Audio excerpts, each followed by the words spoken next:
Hello, my brothers and sisters. What a beautiful Sunday morning. Look at that. Napakaganda nitong lugar. Dito lang po ito malapit sa amin. Creek po siya pero malinis yung tubig. At the same time, presko. Feeling ko nasa probinsya ako. Well. Thank you, Father God. Thank you, Lord, for this beautiful morning.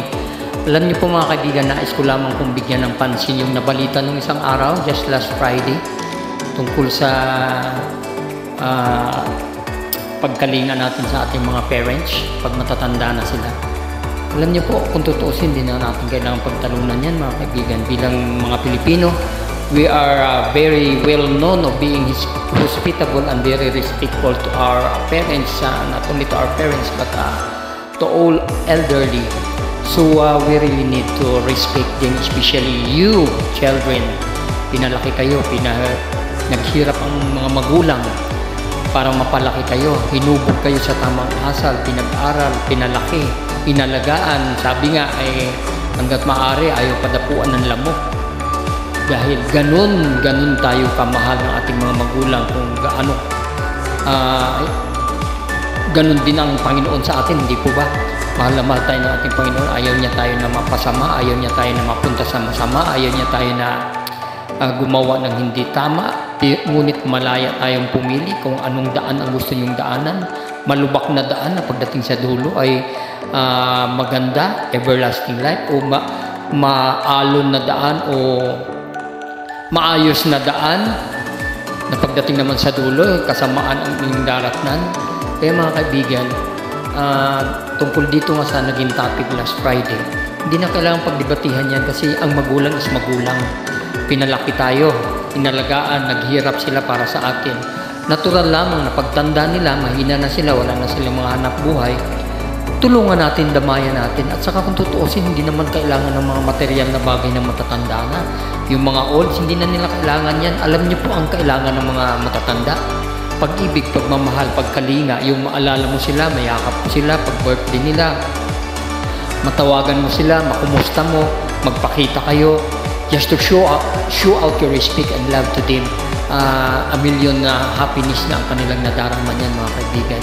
Ganon ang mga matatanda kasi wala na yun, hindi na nila kailangan yung mga material na bagay dahil alam na nila malapit na silang kunin ni Lord. Kasi naman importante sa buhay mga kaibigan, tayo naman lahat ay dumadaan lang dito sa daigdig.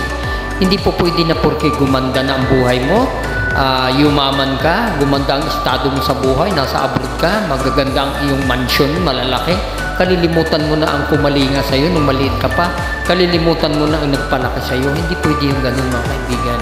Kinakailangan maalala natin, we need to look back, we need to come back, to hug them, to give support, to give love to them, to show that we care for them. Kasi kailangan yun, hindi yung iiwanan na lang natin sila sa mga mga home for the aged. Hindi po ganun. Dapat tayo pa rin po mag-alaga, tayo pa rin ang magtitiis kung siya may naging ulyani na o bedridden o may sakit. Ganon tayo Kailangan mahalin natin kasi darating din ang araw tatanda tayo. Darating ang araw manghihina din tayo. Nais niyo po ba yan na gawin din sa inyo ng mga anak? Halimbawa, hindi mo nirespeto ang mga magulang mo, pinabayaan mo, hindi mo inintindi, hindi mo kinalinga, hindi mo dinamayan. Paano kung ikaw ay tumanda na rin? Dahil lahat naman tayo manghihina.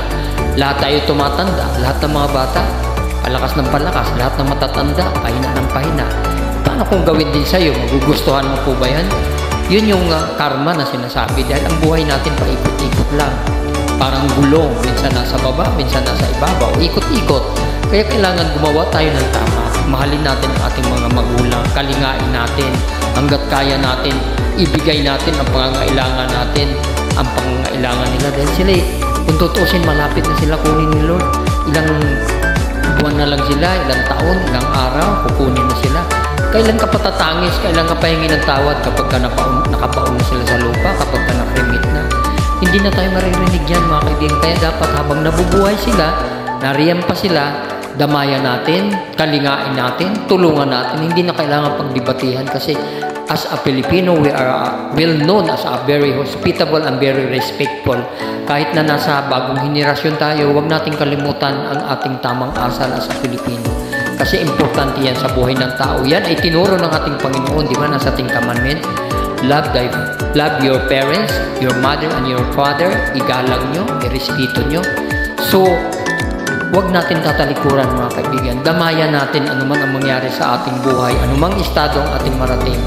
Give love to our elderly and help reach out to them and hug them, give them a kiss, give them a hug, show them that we love and care for them. Okay? Bye-bye everyone. Thank you very much. Thank you Father God. And hanggang sa muli mga kaibigan, this is your friend, Brother Froilan Snyder Macoy Sablo. Bye-bye everyone and God bless. Thank you so much.